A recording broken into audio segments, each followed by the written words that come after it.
नमस्कार, आप देख रहे हैं इंडिया डेली और मैं हूं आपके साथ अंजनी कुमार सिंह। और बुलेटिन की शुरुआत बड़ी खबर से। बुलडोजर एक्शन पर सुप्रीम कोर्ट का बड़ा आदेश आया है। सुप्रीम कोर्ट ने बुलडोजर कार्रवाई पर रोक लगा दी। ये सबसे बड़ी खबर। देश भर में बुलडोजर कार्रवाई पर सुप्रीम कोर्ट ने रोक लगा दी और अगली सुनवाई तक बुलडोजर एक्शन पर रोक लगेगा। इसको लेकर एक याचिका लगाई गई थी और कहा गया था कि जिस तरीके से ये बुलडोजर प्रहार होता है उससे लोगों को दिक्कत होती है। जो दोषी हैं उनके परिवार वालों को प्रताड़ित किया जाता है। इस पूरे मामले में अब सुप्रीम कोर्ट में सुनवाई हुई और अगले आदेश तक बुलडोजर एक्शन पर रोक लगा दी गई है। ये सबसे बड़ी खबर है क्योंकि जिस तरीके से यूपी में बाबा का बुलडोजर गरज रहा था उसी मॉडल पर छत्तीसगढ़, एमपी, राजस्थान अलग अलग जगहों पर बुलडोजर एक्शन की खबरें सामने आने लगी, जिसके बाद मामला सुप्रीम कोर्ट तक पहुंचा और अब उसमें जो है रोक लगा दी गई है। ज्यादा जानकारी के साथ हमारे लीगल एडिटर आशीष सिन्हा हैं। आशीष, इस खबर को जरा विस्तार से समझाएं। देखिए, लगभग ये तय था कि आने वाले समय में सुप्रीम कोर्ट बुलडोजर एक्शन पर रोक लगा देगा। सुप्रीम कोर्ट में जो पिछली सुनवाइयां हुई थी उसमें कमोबेश ये बात क्लियर हो गई थी। हालांकि आज सॉलिसिटर जनरल तुषार मेहता की तरफ से अदालत में बताने और समझाने की कोशिश की गई कि जो याचिका में जो आरोप लगाया गया है, यानी जमीयत उलमाए हिंद ने जो याचिका दाखिल की है जिसमें आरोप लगाया है कि एक खास समुदाय को टारगेट किया जा रहा है, वो गलत है। नियमों के मुताबिक ही बुलडोजर की कार्रवाई हो रही है। अदालत ने यह कहा कि हम नियमों पर हम उस पर जा ही नहीं रहे हैं कि अदालत के बाहर क्या चीजें चल रही हैं, लेकिन यहां पर जो बुलडोजर न्याय की व्यवस्था है उस पर हमें थोड़ा सा शंका है। और ये कहते हुए अदालत ने यह कहा कि जो बुलडोजर न्याय है जिसमें घरों को ढा दिया जाता है उस पर सुप्रीम कोर्ट ने रोक लगाई। हालांकि ये कंडीशनल रोक है। सुप्रीम कोर्ट ने यह साफ कहा कि पब्लिक रोड, इसके अलावा गली, water body, footpath, railway line या दूसरी किसी भी सार्वजनिक जगह पर अगर कोई इंक्रोचमेंट है तो नियमों के मुताबिक उस इंक्रोचमेंट को गिराया जा सकता है, यानी अतिक्रमण पर कार्रवाई की जा सकती है। हाँ। लेकिन पिछले कुछ समय में देश के अलग अलग हिस्सों में हमने जिस तरह से देखा था कि लोगों के मकान गिरा दिए जा रहे थे, इसको लेकर सुप्रीम कोर्ट ने कई बार चिंता भी जाहिर की थी और वही हुआ। सुप्रीम कोर्ट ने रोक लगा दी है। 1 अक्टूबर को इस मामले में अगली सुनवाई होगी। तब तक सार्वजनिक संपत्ति, रेलवे की संपत्ति को छोड़कर दूसरी किसी जगह पर बुलडोजर की कार्रवाई नहीं होगी। यानी जो दोषी अभी तक पाए जाते थे उनके घर पर बुलडोजर चलता था उस पर फिलहाल राहत मिल गई है। अतिक्रमण पर ही चलेगा। बिल्कुल साफ है, अतिक्रमण पर ही चलेगा। हालांकि उस समय भी अतिक्रमण पर ही चल रहा था। ऐसा नहीं था यानी कि आप किसी के घर पर भी जाके को बुलडोजर की कार्रवाई हो जा रही थी। हाँ। जब यूपी सरकार की तरफ से और दूसरे स्टेट गवर्नमेंट की तरफ से जब रिस्पांस सुप्रीम कोर्ट में दाखिल किए गए थे तब उनकी तरफ से बताया गया था कि जो प्रॉपर नोटिस सर्व करने का पीरियड होता है वो सर्व किया जाता है। इसके बाद उन्हें उचित फोरम में अपील करने का भी समय दिया जाता है और बाद में बुलडोज की कार्रवाई होती है। क्योंकि जिन लोगों के घरों पर यह कार्रवाई हुई है ज्यादातर आपराधिक प्रवृत्ति के थे और उनका पहले ही जो ट्रैक रिकॉर्ड था अतिक्रमण का वो सामने आया। जब सामने आया तो उस पर नियम के मुताबिक कार्रवाई हुई। दरअसल ये चीजें तब रिलेवेंट हो गई कि जब एक के बाद एक अपराधियों के घरों पर बुलडोज की कार्रवाई होती रही। उसमें से कुछ ऐसी बुलडोज की कार्रवाई हुई कि एक मामला ऐसा था जहां पर एक आरोपी जो था किसी के घर में किराए पे रहता था, लेकिन मकान मालिक का घर बुलडोज कर दिया गया।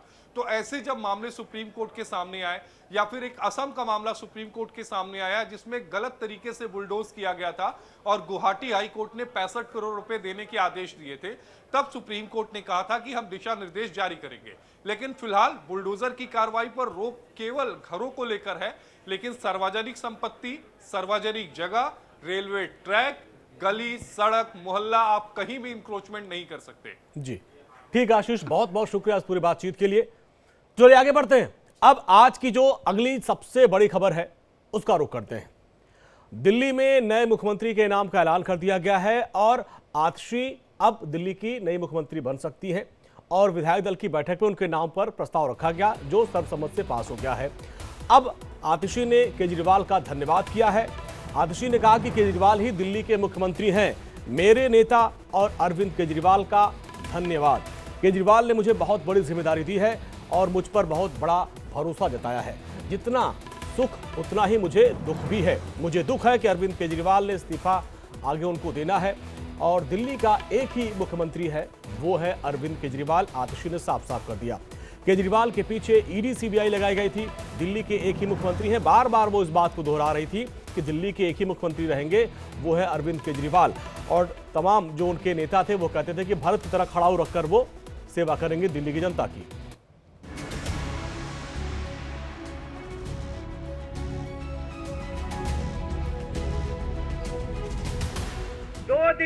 आज से 2 दिन के बाद मैं सीएम की कुर्सी से इस्तीफा देने जा रहा हूं। अरविंद केजरीवाल जी को प्रचंड बहुमत से जनता दिल्ली का मुख्यमंत्री नहीं बनाती है, तब तक के लिए आतिशी जी को दिल्ली के मुख्यमंत्री के रूप में जिम्मेदारी निभाने के लिए प्रस्ताव सर्वसम्मति से पारित हुआ है।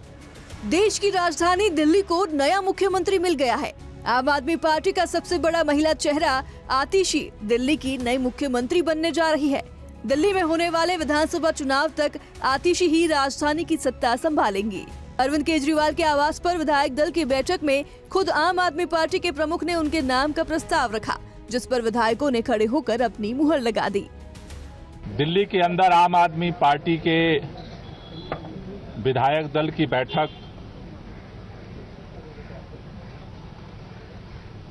बुलाई गई थी, जिस बैठक में दिल्ली के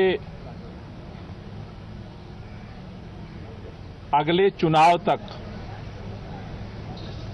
मुख्यमंत्री की जिम्मेदारी सर्वसम्मति से आतिशी जी को दी गई है। नए मुख्यमंत्री के ऐलान से पहले आम आदमी पार्टी ने साफ कर दिया है कि यह पद विधानसभा चुनाव तक के लिए दिया जा रहा है। अगले लोकसभा चुनाव में जीत मिली तो दोबारा केजरीवाल ही मुख्यमंत्री बनेंगे। मैं सबसे पहले दिल्ली के लोकप्रिय मुख्यमंत्री, आम आदमी पार्टी के नेता, मेरे गुरु अरविंद केजरीवाल जी का धन्यवाद करना चाहती हूं, जिन्होंने मुझे इतनी बड़ी जिम्मेदारी दी और इस जिम्मेदारी के लिए मुझ पे भरोसा किया। ये सिर्फ आम आदमी पार्टी में हो सकता है, अरविंद केजरीवाल जी के नेतृत्व में हो सकता है कि एक फर्स्ट टाइम पॉलिटिशियन एक राज्य की मुख्यमंत्री बने। मैं एक सामान्य परिवार से आती हूँ।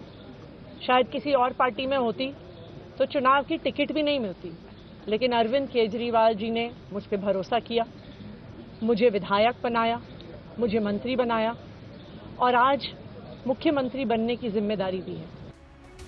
केजरीवाल के जेल जाने के बाद सरकार की सबसे ताकतवर मंत्री के रूप में उभरी आतिशी कालका जी से पहली बार के विधायक हैं। दिल्ली की शिक्षा नीति बनाने में भी उनकी अहम भूमिका रही है। आतिशी को केजरीवाल और सिसोदिया दोनों का विश्वास पात्र माना जाता है। करीब 18 विभागों को संभाल रही आतिशी के पास अब प्रशासन का अच्छा अनुभव है। वो पार्टी के पक्ष को मजबूती से मीडिया के सामने रखती रही हैं। आतिशी को सीएम बनाकर केजरीवाल ने विधानसभा चुनाव से पहले आधी आबादी को भी साधने की कोशिश की है। जब तक चुनाव नहीं होता है, अरविंद केजरीवाल जी को प्रचंड बहुमत से जनता दिल्ली का मुख्यमंत्री नहीं बनाती है, तब तक के लिए आतिशी जी को दिल्ली के मुख्यमंत्री के रूप में जिम्मेदारी निभाने के लिए प्रस्ताव सर्वसम्मति से पारित हुआ है। कथित शराब घोटाले में कई महीनों तक जेल में रहने के बाद बाहर निकले केजरीवाल ने रविवार को इस्तीफे की घोषणा की थी। केजरीवाल ने कहा कि वह तब तक दोबारा सीएम की कुर्सी पर नहीं बैठेंगे जब तक चुनाव जीतकर जनता से ईमानदारी का सर्टिफिकेट हासिल नहीं कर लेते हैं। तो वहीं 2020 में विधानसभा चुनाव में आम आदमी पार्टी ने दिल्ली में 62 सीटें जीतकर लगातार तीसरी बार सरकार बनाई थी। केजरीवाल ने लगातार तीसरी बार राजधानी में मुख्यमंत्री का पद संभाला था, लेकिन 2021 और 22 में बनी शराब नीति को लेकर पार्टी मुश्किलों में घिर गई। पूर्व डिप्टी सीएम मनीष सिसोदिया, राज्यसभा सांसद संजय सिंह और खुद मुख्यमंत्री अरविंद केजरीवाल को जेल जाना पड़ा। केजरीवाल की गिरफ्तारी के बाद से ही भारतीय जनता पार्टी उनके खिलाफ आक्रामक थी और इस्तीफे का दबाव बनाती रही, लेकिन केजरीवाल इस बात पर अड़े रहे कि वह जेल से ही सरकार चलाएंगे। सुप्रीम कोर्ट से जमानत मिलने के बाद उन्होंने अचानक पद छोड़ने का ऐलान करके सबको चौंका दिया और अब दिल्ली की गद्दी पर आतिशी को बैठाकर राजधानी की सियासत का रुख अपने हिसाब से मोड़ने की कोशिश की है। विरोधियों को सोचने को मजबूर कर दिया है कि दिल्ली में होने वाले विधानसभा चुनाव से पहले केजरीवाल की सियासत के कितने और रंग दिखेंगे। Bureau report, India daily.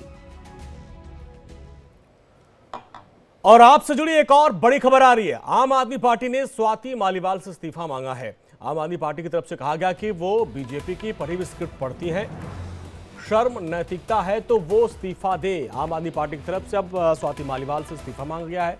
उन्होंने कहा कि वो बीजेपी से राज्यसभा का टिकट ले। आम आदमी पार्टी के वो राज्यसभा के सदस्य हैं और उनसे इस्तीफा इसके पहले भी खबर आई थी कि मांगा जा रहा था, जिस पर विवाद हुआ था और अब उनसे एक बार फिर से इस्तीफा मांगा गया है। तो इस बात को समझिए, स्वाति मालीवाल जी ऐसी इंसान है कि जो राज्यसभा जाने के लिए टिकट आम आदमी पार्टी से लेती हैं, लेकिन प्रतिक्रिया देने के लिए, बोलने के लिए स्क्रिप्ट जो है वो भारतीय जनता पार्टी से लेती हैं। और मैं तो ये कहना चाहूंगा कि थोड़ी बहुत भी अगर शर्म हो, थोड़ी बहुत भी लज्जा हो, तो उन्हें आम आदमी पार्टी का राज्यसभा का टिकट त्याग देना चाहिए, राज्यसभा सांसद पद से इस्तीफा दे देना चाहिए और अब उनको भारतीय जनता पार्टी से राज्यसभा जाने का रास्ता चुनना चाहिए।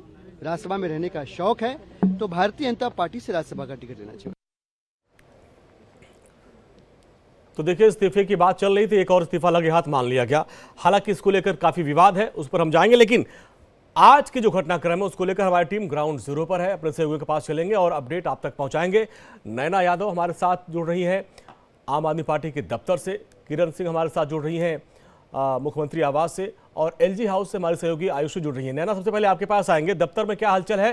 क्योंकि माना जा रहा है कि आज ही सरकार बनने का दावा पेश किया जाएगा इस्तीफा के बाद, तो उसको लेकर क्या तैयारी? क्या कोई जुलूस निकाला जाएगा? बड़े शांति से जाएंगे, हालांकि शांति से जाने वाला उनका तेवर है नहीं।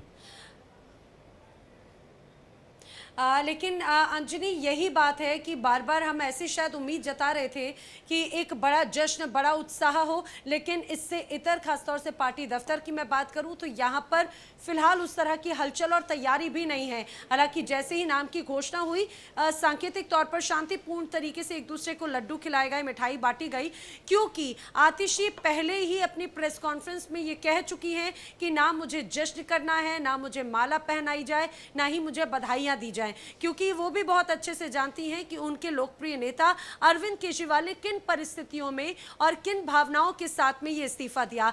दूसरी महत्वपूर्ण बात यह है कि जल्द ही खबर यह भी है कि अब से कुछ देर के बाद में अरविंद केजरीवाल उपराज्यपाल से मिलने के लिए जाएंगे, अपना इस्तीफा तो सौंपेंगे, साथ ही नए मुख्यमंत्री के नाम का जो प्रस्ताव है वो भी उपराज्यपाल को सौंपा जाएगा। और इस दौरान कुछ मंत्रिमंडल के जो सदस्य यानी कि कुछ मंत्री भी इस दौरान मौजूद रह सकते हैं, वो भी तस्वीर बहुत जल्दी स्पष्ट होगी। लेकिन और भी साथी हम लोग पास जाएंगे, इसके बाद फिर आपके पास आएंगे और हमारे साथ हमारे वरिष्ठ सहयोगी, हमारे इनपुट एडिटर राकेश त्रिपाठी जी भी हैं। सर, आपका भी बहुत बहुत स्वागत है। चलते हैं आयुषी, 4:30 बजे पहुंचने वाले हैं अरविंद केजरीवाल, इस्तीफा देंगे, वहां पे क्या सुगबुगाहट है? जी बिल्कुल, एलजी से मिलने का वक्त 4:30 बजे का तय किया गया है। इस वक्त वो अपने कैबिनेट मंत्रियों के साथ अरविंद केजरीवाल अपना इस्तीफा लेकर एलजी को सौंपने आएंगे। लेकिन आपको बता दें कि ये वही मुख्यमंत्री अरविंद केजरीवाल हैं जो कभी दिल्ली के लिए श्रवण कुमार बन जाते हैं तो कभी राम की भूमिका में आ जाते हैं।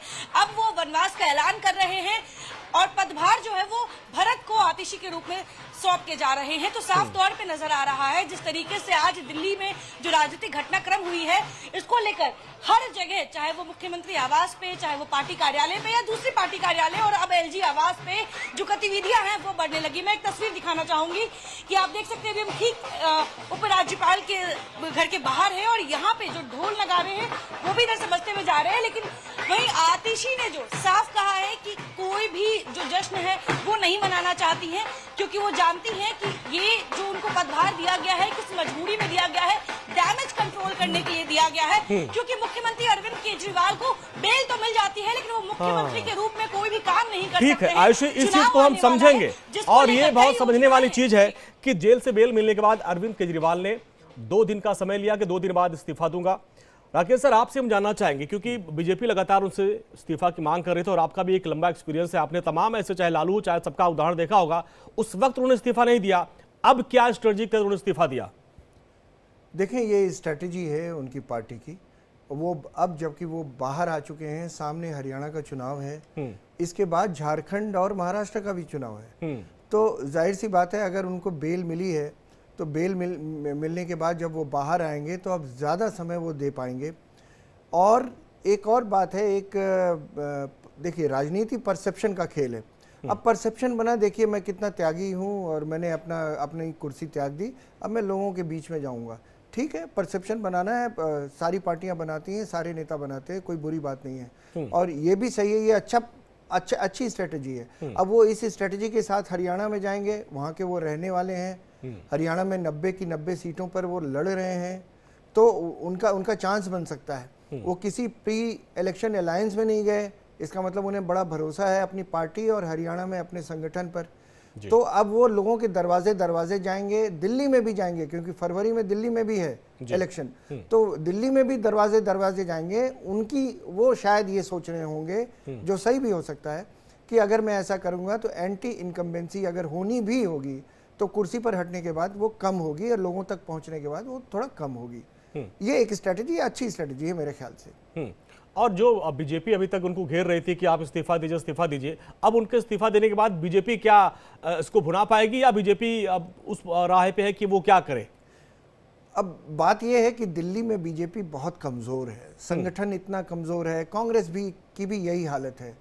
तो इन दोनों में अभी तो फिलहाल जो मैं तस्वीर देखता हूँ, इन दोनों की हैसियत नहीं है कि वो आम आदमी पार्टी को चैलेंज कर सके। और आम आदमी पार्टी का नेता बाहर आ गया है और वो दरवाजे जाएगा, तो जाहिर सी बात है उसका असर पड़ेगा। हरियाणा में भी पड़ेगा, दिल्ली में भी पड़ना चाहिए, मुझे ऐसा लगता है। नवीन निशांत भी हमारे सहयोगी हमारे साथ है। नवीन, अब देखिए लगभग 3:16 हो गए हैं और थोड़ी देर का वक्त है जब उनको एलजी हाउस पहुंचना है, तो कब निकलेंगे, क्या तैयारियां हैं? बिल्कुल देखेंगे 4:15 पर अरविंद केजरीवाल अपने पूरे मंत्रिमंडल के साथ इसी घर से निकलेंगे, क्योंकि हम मुख्यमंत्री आवास के बाहर ही मौजूद है। अरविंद केजरीवाल का अभी कुछ समय तक ये जो आवास है उसको कह सकते हैं मुख्यमंत्री का मौजूदा आवास। संदीप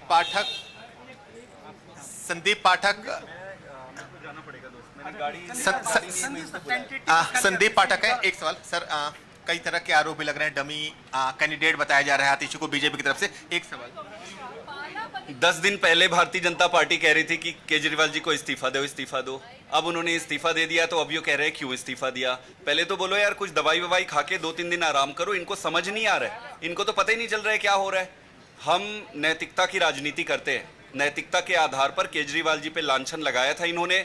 अब जब तक जनता नहीं कह देगी कि केजरीवाल ईमानदार है, तब तक हम मुख्यमंत्री जी अरविंद केजरीवाल जी सीएम का पोस्ट नहीं लेंगे। तब तक के लिए कुछ महीने जो बचे हैं, इस पे टेम्पररी मेजर के लिए टेम्पररी सीएम स्थापित करी है पार्टी ने।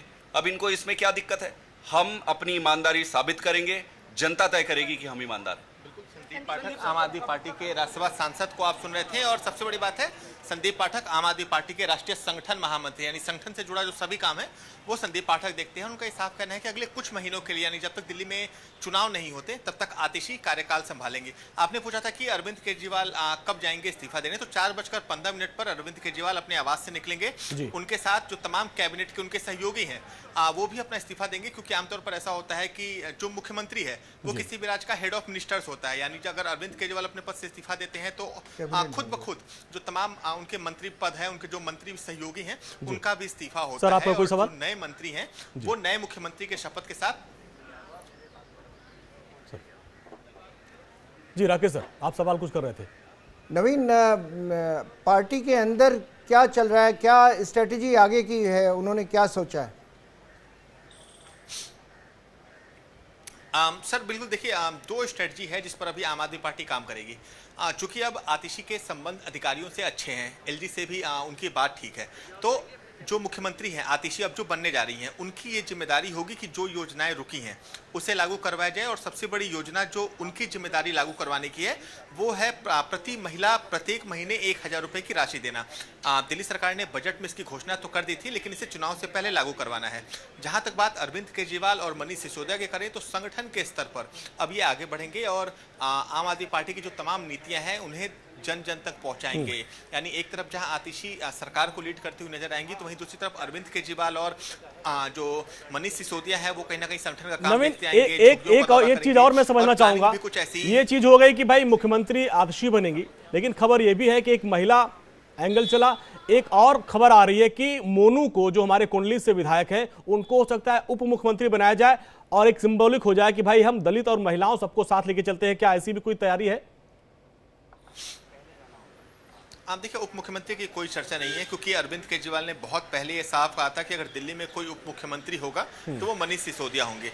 लेकिन जहां तक मुझे लग रहा है, क्योंकि आतिशी अभी के समय मंत्री हैं, तो उनके इस्तीफा देने के बाद से मंत्री की एक पद खाली हुई है। और आपको याद होगा कि बीते दिनों राजेंद्र पाल माफ कीजिएगा राजकुमार आनंद पटेल नगर से विधायक थे, तो वो भी मंत्री थे, उन्होंने भी इस्तीफा देके बीजेपी का दामन थाम लिया था। तो अभी के समय दिल्ली सरकार में 2 मंत्रियों की जगह खाली है, तो निश्चित तौर पर कुलदीप कुमार के चांसेस बहुत ज़्यादा हैं मंत्रिमंडल में शामिल होने के लिए, क्योंकि कोंडली से विधायक हैं, SC/ST समाज से आते हैं, और राजकुमार आनंद भी SC/ST समाज से आते थे। तो एक चांसेस ये बन रहे हैं कि कुलदीप कुमार मंत्री बनाए जा सकते हैं। लेकिन उप मुख्यमंत्री को लेकर आज भी कोई विधायक दल की बैठक में चर्चा नहीं हुई, क्योंकि बीते दिनों अरविंद केजरीवाल से जब बात हुई थी तो उनका ये साफ कहना था कि अगर दिल्ली में कोई उप मुख्यमंत्री होगा तो वो मनीष सिसोदिया ही होंगे। नैना, आपके पास आते हैं, क्योंकि आप तो बीजेपी नेताओं से भी कई बार मिली, आपने उनसे भी बातचीत किया। अभी तक बीजेपी कह रही है इस्तीफा दो, अब आम आदमी पार्टी के लोग कह रहे भैया हमने इस्तीफा दे दिया, फिर आपको किस बात की परेशानी? देखिए अंजनी, यही राजनीति है और राजनीति को बखूबी बीजेपी भी बहुत अच्छे से जानती है। खासतौर से दिल्ली की सियासत जो केंद्र की सियासत से बहुत ज़्यादा डिफरेंट नज़र नहीं आती। और अगर हम आम आदमी पार्टी की बात करें तो हम बार बार यही कहते हैं कि अगर एक पासा बीजेपी की तरफ से फेंका जाता है तो उसका जवाब देते हुए 2 कदम आगे बढ़ते हुए कहीं ना कहीं आम आदमी पार्टी भी नजर आती है।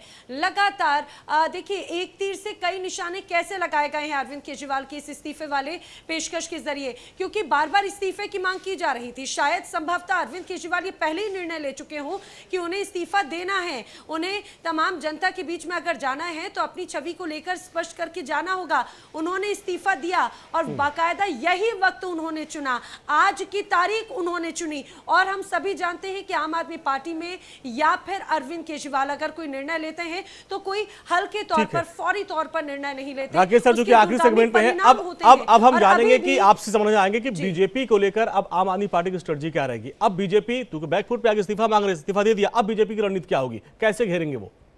देखिए घेरने को क्या, अभी तो इस्तीफा मांग रहे थे, अभी कुछ लोगों मुझे अभी स्टेटमेंट मुझे दिखाई पड़ा कुछ देर पहले कि अब वो इस्तीफा मांग रहे हैं।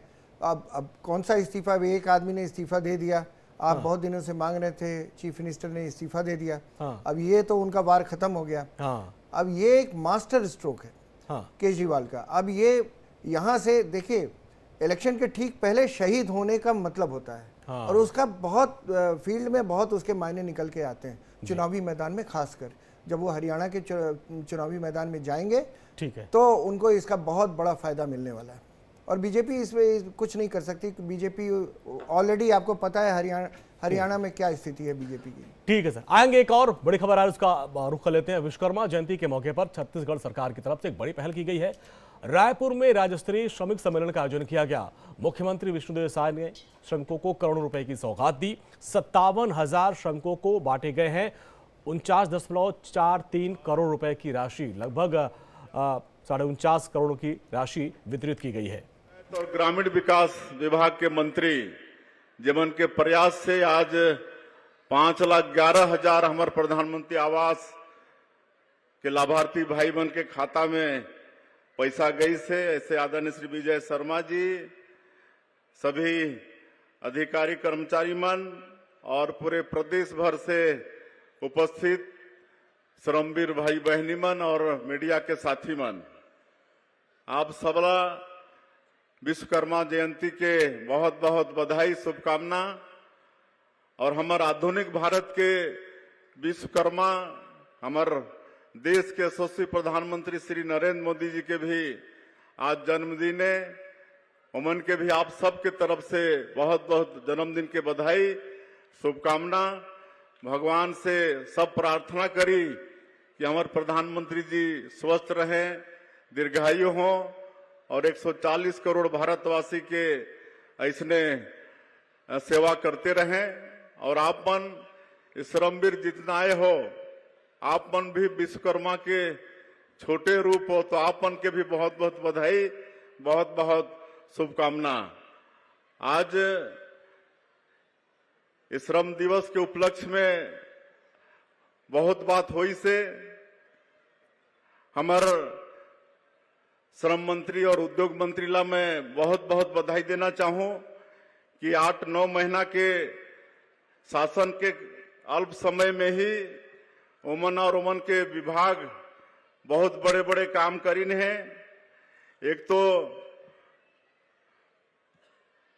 श्रमेव जयते वेबसाइट बनाई है ताकि जो योजना हमार श्रमवीर मन में रहे ओकर जानकारी आप मन ला होए और आप मन के शिकायत के निवारण बर हेल्पलाइन नंबर जारी करीन है 0771 3505050 जेमें हमार श्रमवीर मन फोन करके अपन समस्या ला रजिस्टर्ड कर सकत हैं और ओकर ओमला जानकारी भी मिली कि ओमन के समस्या के निदान में का होते। तो ये सब 8-9 महीना में ही ये सब काम करीन है। एक लिए मैं ओमला बहुत बहुत बधाई देता हूँ मंत्री जी की और ओमन के पूरा टीम ला। और आज हमार श्रमिक भाई मन ला बहनी मन ला विभिन्न योजना के माध्यम से 57,095 श्रमिक भाई बहन मन ला कुल 49 करोड़ 43 लाख रुपया मन के खाता में सीधे भेजे हन। ऐसे श्रमवीर हमारे भाई बहनी मन ला भी बहुत बहुत बधाई है, शुभकामना है। और हमारे डॉक्टर साहब 15 साल मुख्यमंत्री रहे तो श्रमवीर मन के लिए बहुत काम करीन है। आप सब ला मालूम है, मैं भी नरेंद्र मोदी जी जब पहली बार प्रधानमंत्री रहे तो आप उनके आशीर्वाद से 2.5 साल 3 साल तक केंद्र में श्रम राज्य मंत्री के रूप में काम करे हों। हमारा शुरू में जब नरेंद्र मोदी जी प्रधानमंत्री के रूप में बुलाइन और बोलिन कि श्रम विभाग में क्या क्या है हमको बताओ, तो हमन बताइन कि जो श्रमिक हैं, जो पंजीकृत श्रमिक हैं, उनको किसी को पेंशन 75 रुपया मिलता है, किसी को 100 रुपया मिलता है, किसी को 150 मिलता है। तो मन कहिन कि ये तो कुछ भी नहीं है, कम से कम 1000 रुपया कम से कम जो पंजीकृत श्रमिक हैं जब वो पेंशन के योग हो जाते हैं उनको पेंशन की राशि मिले। तो मैं आप मतलब बताते हुए गौरवशाली समझता हूं कि हमारे समय में ही हम मिनिमम पेंशन 1000 रुपया करे रहे। ओकर ले पहले 70 रुपया 75 रुपया मिले, ओकर ले ज्यादा उमन के पेट्रोल खर्चा हो जाए। और उसने दूसरी बात बताएं कि एक जो पीएफ नंबर होते पंजीकृत श्रमिक मन के, जो प्रोविडेंट फंड के मन के राशि होते, पहले श्रमिक एक जगह से दूसर जगह चले जाते इस काम करे बर, तो ओकर जो पीएफ के राशि वहीं वो रह जाए और ओला कभी क्लेम नहीं करत रहीने श्रमवीर मन। तो ऐसे 27,000 करोड़ रुपया अनक्लेम्ड राशि भारत सरकार के श्रम मंत्रालय में रही से। जब हमन बताएं प्रधानमंत्री जी के कि सर मजदूरों का पीएफ का 27,000 करोड़ रुपया अनक्लेम्ड है, तो बड़ा मन ला दुख हो इसकी। ऐसे पसीना बहाने वाले, मेहनत करने वाले लोगों का पैसा ऐसे कैसे अनक्लेम्ड 27,000 करोड़ है, इसके लिए भी आप लोग कुछ करो। तो हमन उस समय में वो पीएफ नंबर ला यूनिवर्सल करे रहे, आज भी वो यूनिवर्सल है। मतलब मजदूर कहीं भी जाही देश के अंदर में किसी भी क्षेत्र में काम करी तो ओकर पीएफ नंबर नहीं बदले और ओकर जो पीएफ के राशि है ओकर पीछे पीछे जाही। तो ये सब व्यवस्था 2-2.5 साल राज्य मंत्री श्रम के विभाग के रूप में काम करे रहे, तो उस समय में हमने सब करे रहे।